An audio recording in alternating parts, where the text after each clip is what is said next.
오늘 하나님께서 우리에게 주신 귀한 말씀, 신약 성경 로마서 9장 17절부터 18절까지의 말씀입니다. 우리 갖고 계신 성경책과 앞에 나온 스크린 통해서 우리 다 같이 한 목소리로 크게 읽겠습니다. 성경이 바로에게 이르시되 내가 이 일을 위하여 너를 세웠으니 곧 너로 말미암아 내 능력을 보이고 내 이름이 온 땅에 전파되게 하려 함이라 하셨으니 그런즉 하나님께서 하고자 하시는 자를 긍휼히 여기시고 하고자 하시는 자를 완악하게 하시느니라. 아멘. 오늘 저는 함께 봉독한 로마서 9장 17절부터 18절 말씀을 통하여 타협하지 말고 하나님 앞에 바로 서라 라는 제목으로 여러분들과 은혜 말씀 나누도록 하겠습니다. 사람들이 그냥 팬데믹을 경험하다 보니 그저 일상을 평범하게 살아가는 것을 소중히 여깁니다. 그리고 적응하며 살고 그냥 평범하게 성실하게 살아가는 것을 좋은 것으로 생각하고 살아갑니다. 그런데 오늘 로마서 9장에는 악한 제국의 바로가 나옵니다. 황제죠, 왕이죠. 이 바로를 하나님께서 세우셨다는 말씀이 나옵니다. 하나님이 악한 바로를 세우셨답니다. 성경은 하나님께서 출애굽의 목적을 이루기 위해 그를 강팍하게 하셨다고 하고 오늘날로 또 말을 바꾸면 완악하게 하셨다라고 성경은 표현하고 있습니다. 그런데 이 바로에게 주어진 이 바로의 마음속에 있는 이 악이 하나님께서 이끄신 것이라면 바로와 바로를 위해서 일한 사람들은 아무런 죄가 없게 됩니다. 왜 그렇습니까? 하나님이 그렇게 만드셨다고 했기 때문입니다. 그러나 과연 그들이 죄가 없는 것일까요? 그들의 악이 심판을 받지 않을까요? 오늘 말씀을 통해서 이 시대를 단순히 성실하게 적응하며 살아가는 일상을 사는 것을 넘어서서 하나님의 말씀과 진리로 올바르게 설 수 있는 지혜를 오늘 말씀을 통해서 우리가 깨닫게 되기를 소원합니다. 당시 애굽이라는 현실에서 노예로 살아가던 200만 명의 민족이 있었습니다. 바로 이스라엘 민족입니다. 그런데 이 200만 명의 민족이 이스라엘을 땅이 아니라 애굽이라는 땅에서 노예로 살고 있었는데 그곳을 빠져나오는 데는 엄청난 힘의 전환이 필요했습니다. 엄청난 힘이 필요했어요. 당대 최고의 제국과 제국의 권력의 바로 왕이라는 그 왕이 황제가 버티고 있었기 때문에 아무렇게나 움직일 수가 없었습니다.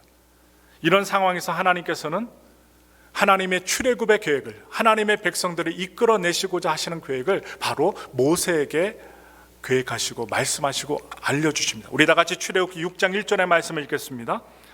야훼께서 모세에게 이르시되 이제 내가 바로에게 하는 일을 내가 보리라.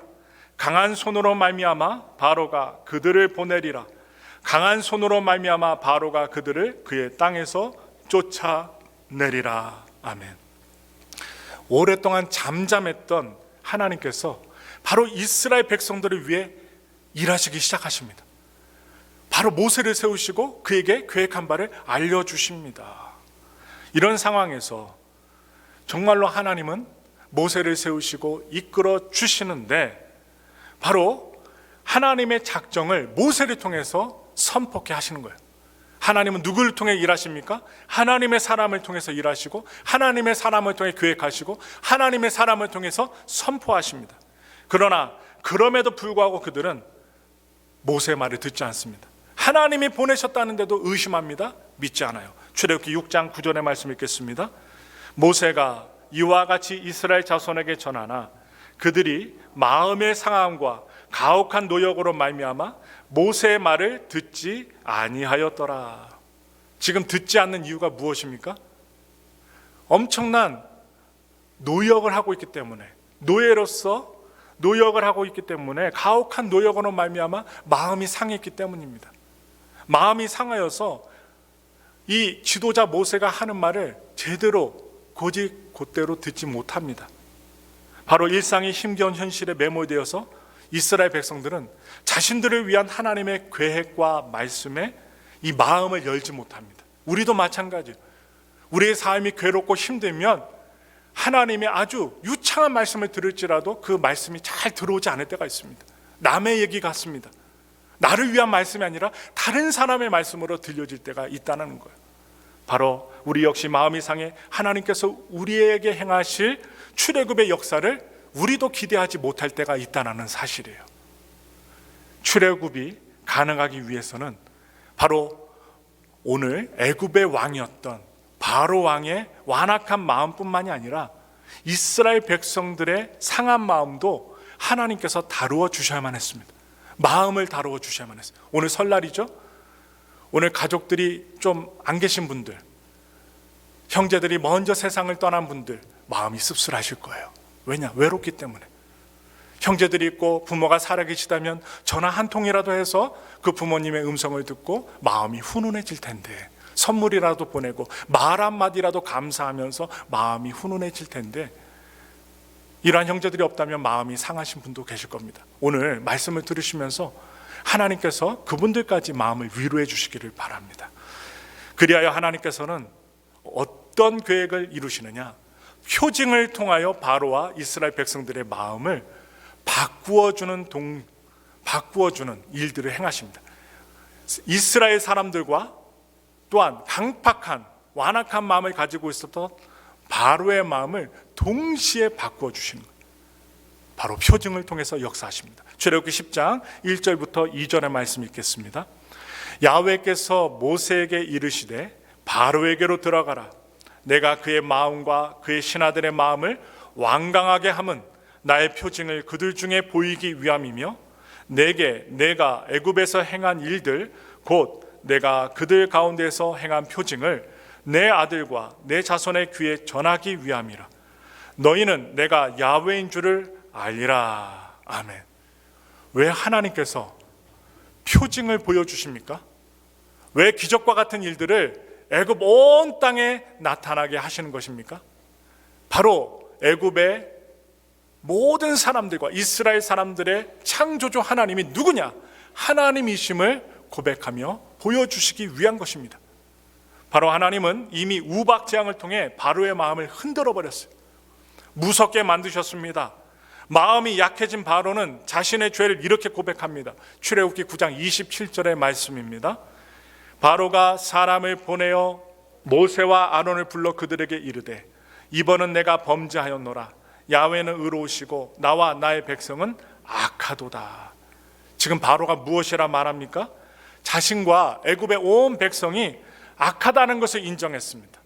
악하다는 거예요. 그들의 마음이 악한 것을 인정하고 고백합니다. 그런데 그것뿐이었어요. 인정하는 것뿐이었습니다. 우박이 그치게 해달라고 요청을 하고 모세가 기도하여 우박이 그치자 이 바로의 마음은 도로아미 탑을 다시 원점으로 돌아갔습니다. 악한 것을 인정했는데 재앙이 그치자, 우박장이 그치자 바로 그의 마음을 다시 악한 완악함에 두는 것입니다. 사람의 마음이 그렇습니다. 화장실 들어갈 때와 나갈 때가 다른 것과 같이 문제가 해결되니 하나님 앞에서 도로 악한 마음을 품는 바로의 모습, 바로 오늘날 우리의 모습이 아닌지 생각해 봅니다. 그래서 우박이 그치자 그는 다시 그의 마음을 완악하게 합니다. 하나님은 그런 바로를 완악한 대로 내버려 두셨습니다. 바로 하나님께 저항하기로 마음 먹었던 바로였고, 하나님은 그런 바로의 마음을 그냥 내버려 두신 것입니다. 그것이 오늘 우리가 말씀을 볼 때 하나님께서 바로를 완악하게 하셨다는 깊은 뜻이 여기에 담겨 있어요. 하나님이 그대로 두셨다는 거예요. 제가 설명해 드릴게요. 하나님은 저와 여러분들에게 창조하실 때 무엇을 주셨습니까? 자유의지를 주셨습니다. 자유의지를 주셨어요. 하나님을 선택할 수 있고 선택하지 않을 수 있고, 하나님께 예배를 드릴 수 있고 예배를 드리지 않을 수 있는 자유의지를 주셨습니다. 그런데 자유의지는 주셨는데 그 자유의지를 직접 하나님이 컨트롤하지는 않으십니다. 만약 하나님이 그 자유의지까지 인간에게 컨트롤 하신다면 인간은 바로 무엇이 될까요? 로봇가 될 것입니다. 로봇. 그러므로 하나님은 자유의지에까지 하나님은 손대지 않으셨어요. 단지 자유의지에 따른 선택을 내버려 주시는 것입니다. 여러분들이 제가 하나님 앞에서 온전한 말씀을 듣고 선택하는 것 그냥 내버려 주시는 거예요. 내가 선택하게끔, 결정하게끔, 믿게끔 만드시는 것입니다. 바울은 이러한 하나님의 원리를 로마서에서 밝히셨습니다. 우리 말씀 보겠습니다. 로마서 1장 28절의 말씀입니다. 또한 그들이 마음에 하나님 두기를 싫어하며 하나님께서 그들을 그 상실한 마음대로 내버려 두사 합당하지 못한 일을 하게 하셨으니. 아멘. 따라서 이 바로의 완악함, 바로가 악한 것은 어디까지나 바로의 선택에 따른 것입니다. 바로 그 자신이 선택을 했기 때문에 악해진 것이에요. 하나님이 악하게 하신 것이 아니라는 것입니다. 이것을 여러분들께 설명해 드립니다. 그 완악함은 전적으로 그에게, 바로에게 책임이 있다는 것입니다. 오늘날 인간들도 마찬가지입니다. 죄인 줄 알고도 선택합니다. 그것은 하나님이 반드시 심판하십니다. 그래서 연약하기 때문에 예수님을 믿게 하시고 말씀을 통해서 거울로 살펴보라는 거예요. 얼굴에 무엇이 묻었는지, 무엇을 잘못하고 있는지 하나님은 우리에게 선택하라, 그리고 믿으라, 결정하라고 우리에게 회유하시는 것입니다. 하나님께서는 완악한 바로에게 10가지 재앙을 쏟아 부으셨어요. 목적은 한 가지예요. 왜 재앙을 주셨을까요? 죽이려는 계획이 아닙니다. 바로 그것은 이스라엘 백성들을 구원하기 위해 행하신 하나님의 표징임을 알게 하시기 위한 것입니다. 살리시기 위한 것입니다. 이스라엘 백성들을 노예 생활에서 빼내어 주시고 하나님의 백성으로서 하나님께 제사드리고 그들의 정체성을 바로 되찾게 하기 위한 하나님의 표징이었던 것입니다. 재앙으로, 심판으로, 10가지 재앙으로 두들겨 맞으면서도 히브리 민족을 노예로 거느리고 있었던 이 바로 왕은 쉽게 자신의 기득권을 내려놓지 못합니다. 그리고 내려놓지 않았어요. 고집부렸습니다. 정치가답게 그는요, 모세라는 지도자를 불러서 협상을 합니다. 타협을 제시합니다. 출애굽기 8장 25절의 말씀을 우리 다 같이 읽겠습니다.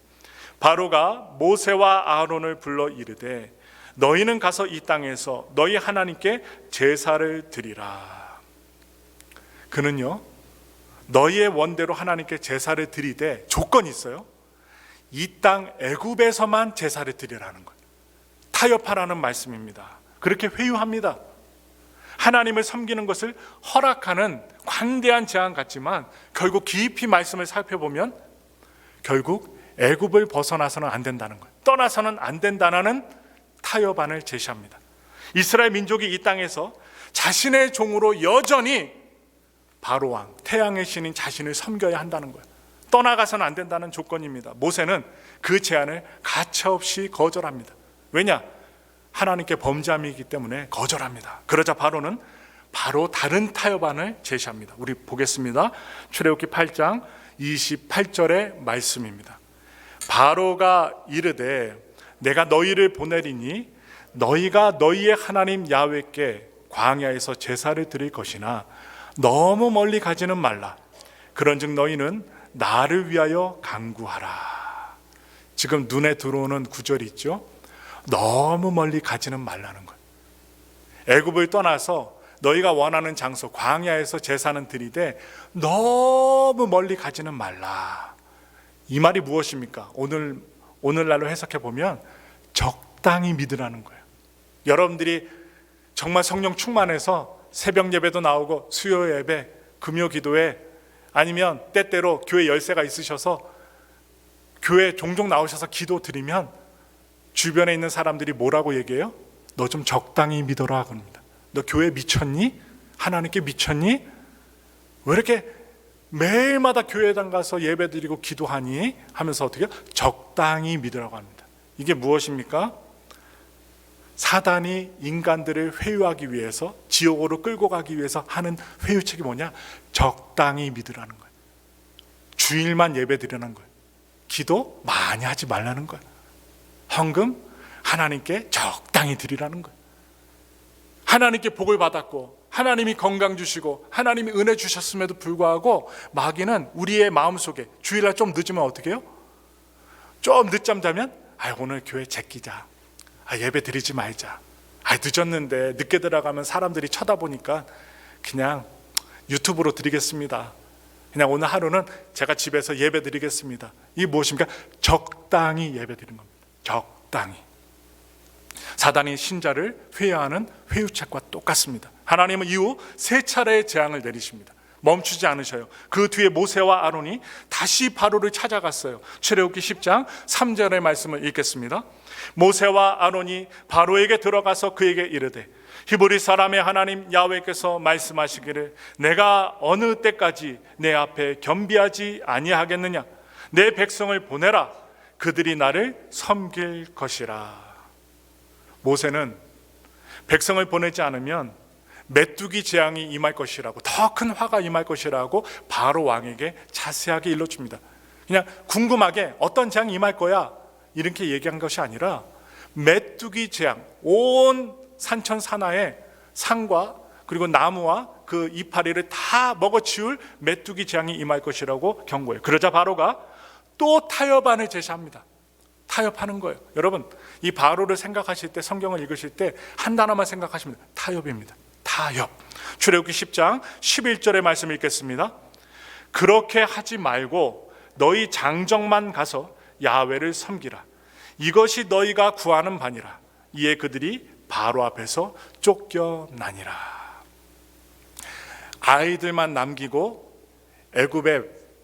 애굽이라는 장소 밖에서 예배를 드릴 수가 없는 일입니다. 아이를 볼모로 삼고 바로가 어떻게 할지 모르기 때문에 아이를 남겨두고 광야에 가서 제사 드리면 어떻게 합니까? 다시 돌아올 수밖에 없는 거예요. 그것은 이스라엘 백성들이 다시 애굽으로 돌아오게 하려는 바로의 타협의 제안입니다. 볼모의 제안이었어요. 그런데 바로의 완강함에 하나님은 메뚜기 재앙과 마지막 10번째 재앙인 흑암 재앙으로 바로를 치십니다. 9번째 재앙입니다. 그러자 바로가 다시 모세를 불렀어요. 우리 다 같이 출애굽기 10장 24절의 말씀 읽겠습니다. 바로가 모세를 불러서 이르되 너희는 가서 야훼를 섬기되 너희의 양과 소는 머물러 두고 너희 어린 것들은 너희와 함께 갈지니라. 제가 좀 전에 말씀드렸죠. 어린아이를 볼모로 잡았다고. 시간상 다 읽지는 않았지만 어린아이를 볼모로 잡고 광야에 가서 제사 지내라 타협했는데 이제는 어떻게 합니까? 어린아이들 데리고 가려고 합니다. 그런데 이스라엘 백성들 노예들의 재산인 양과 소는 제사드릴 양과 소를 머물러 두고 아이들만 데리고 가라는 거예요. 바로 이 바로의 모습을 보면 마음이 매우 좁은 것 같습니다. 넓지 않은 것 같아요. 매우 좁습니다. 이번에 양과 소는 머물러 두라고 하죠. 그러나 모세는 이 바로의 제안에 단호하게 거절을 합니다. 눈 하나 깜짝하지 않고 거절했어요. 그랬더니 바로가 자신의 타협안, 여러 번 제안한 타협안이 하나도 받아들여지지 않자 바로는 화를 냅니다. 여러분과 저도 그렇잖아요. 내가 제안했는데 내 제안을 사람들이 받아들여주지 않으면 무엇이 올라와요?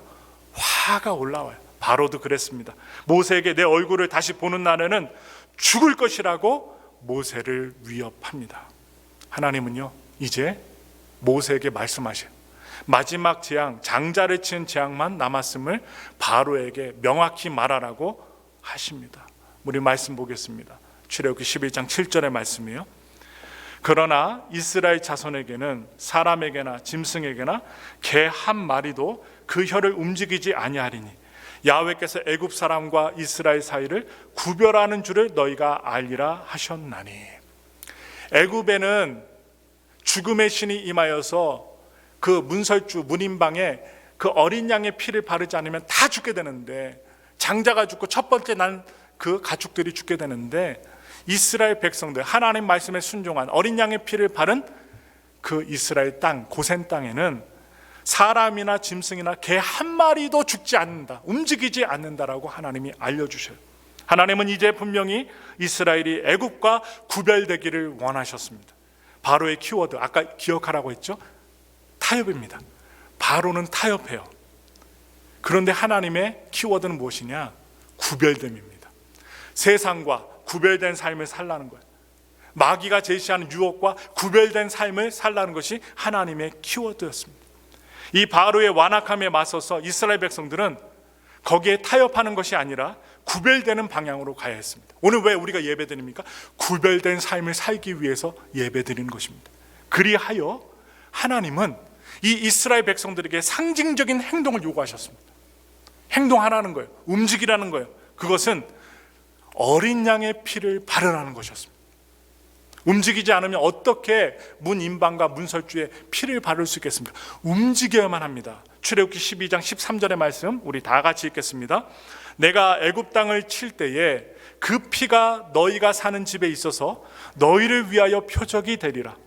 내가 피를 볼 때에 너희를 넘어가리니 재앙이 너희에게 내려 멸하지 아니하리라.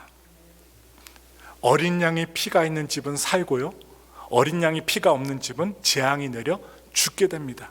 그런데 하나님이 어린 양의 피를 바르면, 순종하면, 행동하면 재앙이 임하지 아니하리라고 명확히 말씀해 주셔요. 바로 어린 양의 피가 중요한 거예요. 다른 것이 기준이 아닙니다. 얼마나 착하게 살았느냐, 착하게 살면 구원받지 않느냐 하는 이 세상 사람들이 있습니다. 친구들이 있어요. 그것이 기준이 아닙니다. 얼마나 지위가 높느냐가 기준이 아닙니다. 얼마나 재산을 많이 갖고 있느냐 기준이 아닙니다. 바로 어린 양의 희생의 피가 있느냐 없느냐가 기준이 되었습니다. 하나님의 구별됨이 무엇입니까? 구원이 무엇입니까? 예수님의 보혈의 피를 믿는 자들과 아니면 믿지 않는 자들이 나중 예수 그리스도가 재림하시는 그날 구별되어서 누구는 천국 가고 누구는 지옥 간다는 하나님의 구별됨이 있다는 거예요. 바로 어린 양의 피를 바르기까지는 어린 양의 죽음을 통해 자신과 가족에게 임할 사망 권세가 넘어가게 됨을 믿는 믿음이 이스라엘 백성들에게, 애굽 모든 사람들에게 요구되었던 것입니다. 여러분, 죽음의 권세 앞에 눌리지를 않은 인생이 없습니다. 강대상에 서 있는 저도 죽음 앞에 바로 설 수 없습니다. 주님이 부르시면 가야 합니다. 여러분들도 주님이 부르시면 가야 돼요. 못 갑니다. 제가 한번 봤어요. 가기 싫어갖고 정말로 일을 악무는 분을 봤어요. 세상이 좋다고 가기 싫다고 막 하다가 눈 뜨고 돌아가셨어요. 안타깝죠? 그 눈은 누가 감겨드렸어요? 제가 감겨드렸어요. 마음이 너무 아프더라고요. 세상에 붙들린 게 많고 후회할 일들이 많은데 나중에 회개하고 또 자손들과 함께 사랑하고 잘못한 것을 고백하고 편안하게 가셨으면 좋았을 것을, 그렇게 가신 분도 많이 계시지만 그렇게 못 가시는 분들도 많다는 사실이에요. 그래서 우리는 하나님 앞에서 준비해야 됩니다. 겸비해야 된다는 거예요. 지금 하나님이 바로에게 너는 겸비하라 합니다. 이 겸비하라는 게 뭐예요? 겸손해지라는 거예요. 하나님 앞에 낮아지라는 거예요. 하나님 앞에 우리가 겸손하지 않고 낮아지지 않으면 예배 드릴 수 없습니다. 어디 감히 내가 하나님께 예배 드리랴, 내 주먹을 믿지. 이런 분들이 얼마나 많은지 몰라요. 여러분, 예수 믿으세요. 한번 전화해 보세요. 내 주먹을 믿겠다고, 내 재산을 믿겠다고. 예수님 믿으면 돈이 나오냐, 아니면 어떻게 오래 사냐, 이런 것을 가지고 우리 전도하시는 분들, 협박하시는 분들이 많이 계십니다. 여러분, 하나님은요 오래 살기도 하시고 짧게 살기도 하시고 돈도 주시는 분이고 또한 우리를 바로 이끄시는 분이십니다. 이것은 누구에게 효력이 있습니까? 믿는 자들에게 효력이 있다는 것입니다. 그래서 바로의 권세를 꺾고 출애굽이 가능하게 되기 위해서는 죽고 사는 권세가 어디서 나오는지 출처를 아는 것이 필요했습니다. 확인이 필요했어요. 그런데 천하를 호령하는 애굽의 왕 바로도 애굽의 장자들의 죽음 앞에서는 무릎을 꿇어야 했어요. 자신의 아들의 장자의 죽음 앞에서는 무릎을 꿇어야만 했습니다. 그런데 오직 어린 양의 피를 바른 집만 사망의 권세가 비껴간 것입니다. 살게 되었습니다. 사람들은 죽고 사는 권세가 어디서 나오는지 분명하게 보게 되었습니다. 바로 왕도 보았습니다. 이스라엘 백성들은 더 이상 바로를 두려워할 필요가 없었습니다. 바로 역시 더 이상 이스라엘 백성들을 죽음으로 위협하며 칼과 창으로 위협하며 붙잡아 둘 수 없음을 깨닫게 되었습니다. 무엇 때문에? 장자의 죽음을 통하여 깨닫게 된 것입니다. 결국 바로의 완악함은 꺾이고 이스라엘 백성들은 출애굽을 하게 되었습니다. 하나님은 어린 양의 피로 죽음이 건너간 이 날을 유월절이라는 절기로 지키게 하셨습니다. 예수님은 이 세상의 죄를 짓고 가는 어린 양으로 오셔서 유월절 어린 양을 잡는 그 시각에 바로 이 십자가에서 돌아가셨습니다. 누구를 위하여? 여러분과 저의 죄를 위하여 돌아가셨어요. 그리고 이 어린 양의 피를 믿는 자를 구원하셨습니다. 바로 죽고 사는 권세가 어디에서 나오는 것입니까? 바로 예수 그리스도의 어린 양의 피에서 나온다는 사실이에요. 우리 다 같이 고린도서 5장 14절부터 15절의 말씀을 크게 읽겠습니다. 그리스도의 사랑이 우리를 강권하시는도다. 우리가 생각하건대 한 사람이 모든 사람을 대신하여 죽었은즉 모든 사람이 죽은 것이라. 그가 모든 사람을 대신하여 죽으심은 살아있는 자들로 하여금 다시는 그들 자신을 위하여 살지 않고 오직 그들을 대신하여 죽었다가 다시 살아나신 이를 위하여 살게 하려 함이라. 아멘. 우리는 죽음으로 위협하는 세상 권력자들을 두려워할 필요가 없다는 것. 두려워할 필요가 없습니다. 우리는 누구를 두려워해야 돼요? 우리의 생명을 좌지우지할 예수님을 두려워해야 됩니다. 그리고 사랑해야 됩니다. 출애굽이 어떻게 가능했습니까? 여러분 생각해 보세요. 출애굽이 어떻게 가능했습니까? 모세가 바로의 완악함에 그 권세와 능력으로 천하를 호령하는 바로가 그렇게 죽이겠다고, 다시 한번 내 눈에 띄면 죽여버리겠다고 위협하는데 어떻게 지팡이 하나밖에 없는 모세가 그 바로 왕 앞에 나설 수 있었을까요? 그것은 바로의 그 권세 앞에 타협하지 않고 하나님 말씀대로 따랐기 때문입니다. 하나님 말씀대로 순종했기 때문입니다. 여러분과 제가 이 세상 속에서 승리할 수 있는 비결은 우리 자신의 재산, 우리 자신의 지식, 우리 자신의 외모, 우리가 갖고 있는 것 갖고는 절대로 승리할 수 없습니다. 바로 예수님의 믿는 그 믿음과 말씀을 통해서 그 진리 안에서 우리는 승리할 수 있다는 거예요. 타협하면 질 수밖에 없어요.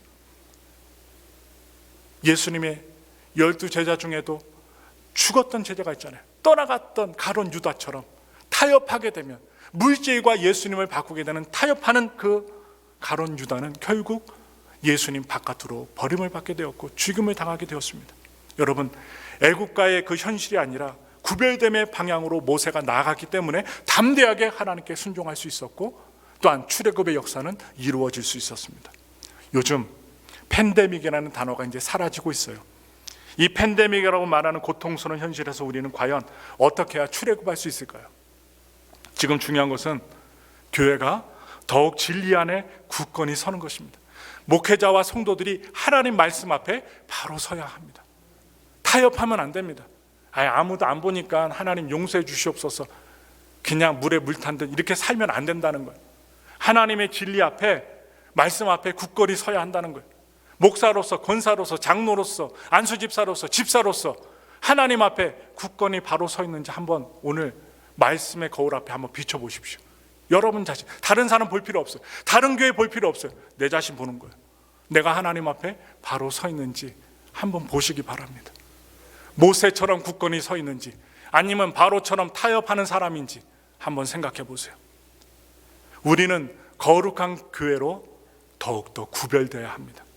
하나님의 말씀의 기준을 세상 권력들이 말하는 기준으로 타협하지 말아야 합니다.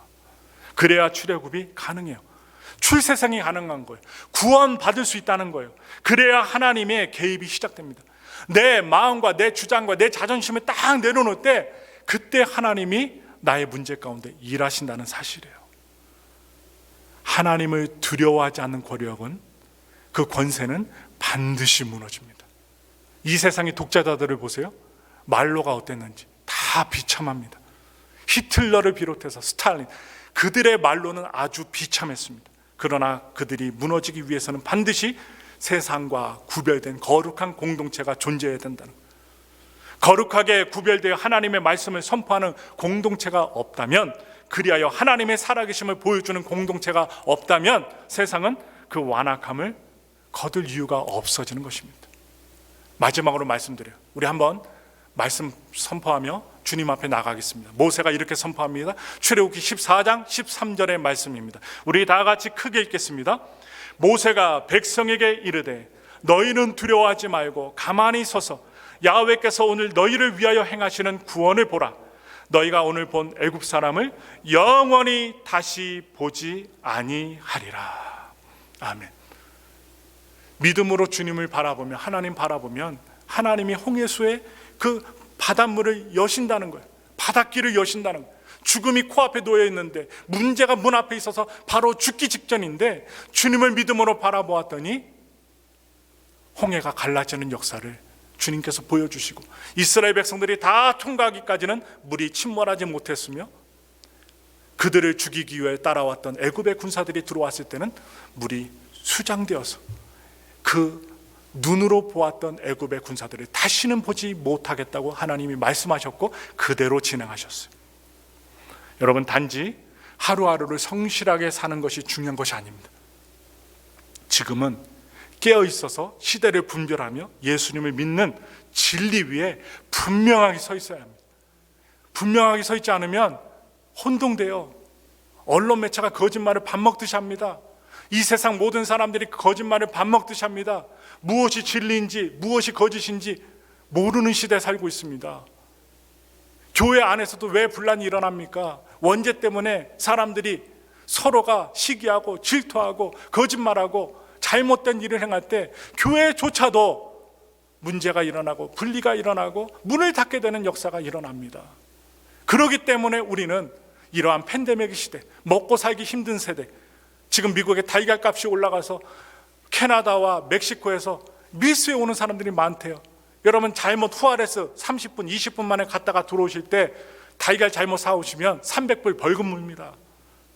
법을 지키지 않으면 벌금을 물게 돼 있어요. 그러나 법을 지키면, 하나님 말씀 안에 믿음 안에 서면 두려운 게 없어요. 왜? 죄 짓지 않았으니까, 용서함 받았으니까, 예수님의 피로 사함을 받고 구원을 받았으니까 주님이 재림하셔도 나팔 소리가 들려도 두렵지 않은 거예요. 어서 오시옵소서, 마라나타 주 예수여 나를 구원하시옵소서 찬양하며 흰옷으로 갈아입고 천국 가는 것입니다. 여러분, 저는 오늘 여러분들이 모두 다 구원받고 천국 가는 인생들 되셨으면 좋겠어요. 사람들 눈치 보지 마세요.